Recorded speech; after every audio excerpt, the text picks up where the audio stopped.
Greetings fans, friends, and family. Your Crafty Diva Cat here with video 6 in our Needlework Basics series, Framing Finished Work. Now, if you have been working for a while, you'll probably have a piece or two that you need to frame, and I would highly encourage you to frame it right away. Now, I know that custom framing can be really expensive, and it can cut down on this hobby because if a frame costs more than the kit or the materials cost in order to create something, it's going to mean you're going to have to make a choice, if you're on a budget like me, between framing an item you've already created and buying something new to craft. And I don't like that choice. Previously, I didn't frame a lot of my work. I would roll them up tight and put them in a drawer and save them for a day when I could afford to have them professionally framed. Well, you know what happened? My house burned down. I lost all of them. I hadn't seen them since I finished them and put them in the drawer, and what a waste. They all were gone. I never got a chance to enjoy them. So I encourage you highly to frame your work as soon as you finish it. If you can't afford to take it to a professional framer, then you should do it yourself. It's not hard, and it can be quite inexpensive. The one thing you need to know, well, a lot of people say, well, you can't get non-glare glass. You can replace your frames later when you can afford it. And glare glass, yeah, it may not look as great, but at least you're getting to enjoy your needlework. But the thing that's important is you don't want the glass to be resting directly against your needlework, because that pressure against it can cause it to degrade over time. So the best thing to do for that is to buy a matte frame. You can buy them at Walmart or the dollar store. They have a mat already in place. It gives you a little bit of a spacer between the glass and your work, and then you don't have to worry about your work being ruined. I'm going to show you some pieces that I have framed myself, and then I'm going to frame one for you so that you can see. Now these are a couple that are, another thing to keep in mind when framing is what room you're going to display them in. So you want to use consistently colored frames, and this is a decor thing. So if you have a lot of oak furniture, you may choose all oak frames. If you have a lot of dark furniture, black frames. They don't have to all match, but they should all be consistent in either color or in style. So you may have all modern frames that are very thin black frames, silver frames, things like that, and you shouldn't mix metals. So if you have all pewter or silver, then you shouldn't throw in a copper or a brass. But it's very easy to make it all look cohesive if you have all black frames or all white frames or all frames that go together in a way. So in my living room, I chose to do all black frames. And these were both inexpensive frames from Walmart. And they both cost about $5, and they came with mats. So this is the first one. And I finished this about 6 months ago, I guess. And as you can see, the mat holds the glass away from the needlework. And it's quite simply done. And then I have another one from my living room that is also in a black frame, but the frame is a completely different style because I went to the store a year earlier to frame this one than I did the other one. But because they're both black frames, they look like they go together. Again, we have a mat, and here we have kind of a double mat situation with the black and the white. But again, the inside mat, inside the glass, keeps the glass from pressing against the work, and so it keeps it nice and fresh, and later you can reframe them when you can afford it. And in the idea of keeping things consistent, these are frames from my kitchen. Now these are shadow box frames, which are a little bit different. They're designed to have a spacer.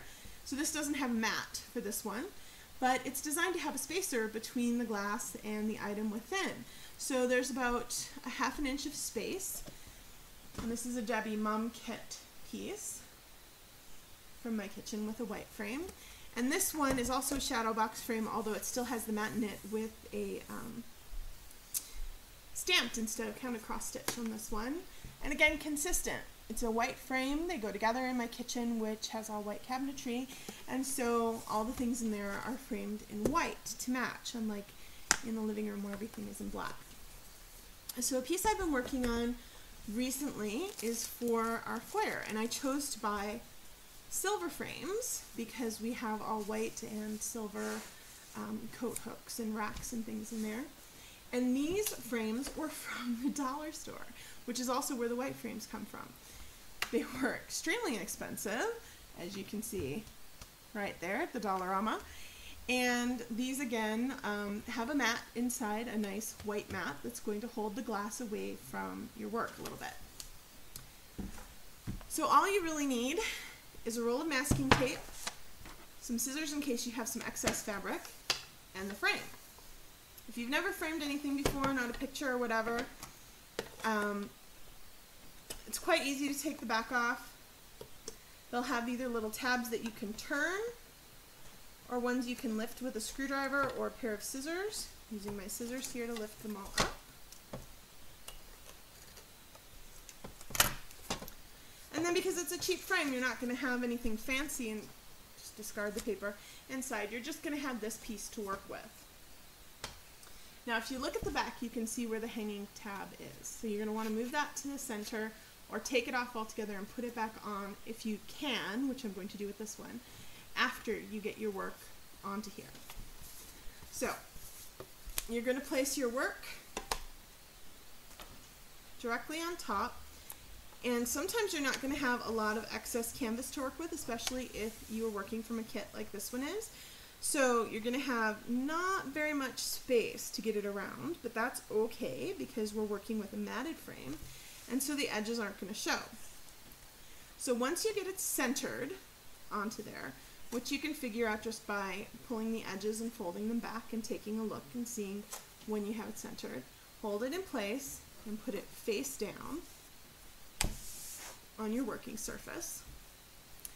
Now it's really important not to secure a whole side at a time when you're doing this, because it's very easy to pull it off center.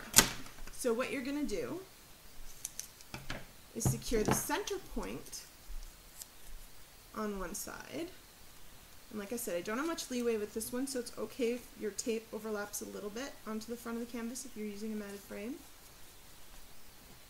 And then you're going to secure the center point of the opposite side. And the reason it's important to use masking tape instead of packing tape or, gosh forbid, duct tape, something like that, is that if you have to reposition it, it's much easier with masking tape. It's not going to ruin your fabric or pull anything off of the frame. So you want to pull it tight in the center and then tape it into place. And then you're going to want to check your placement. Make sure it hasn't shifted. Make sure it hasn't moved. If it's nice and secure, then you're going to move on to the back and you're going to do the center point on the opposite two sides. Always do the opposite sides. In other words, always do these two sides and then these two sides. Never do this side and then this side, or you will pull it out of shape. So you're going to secure and pull it tight.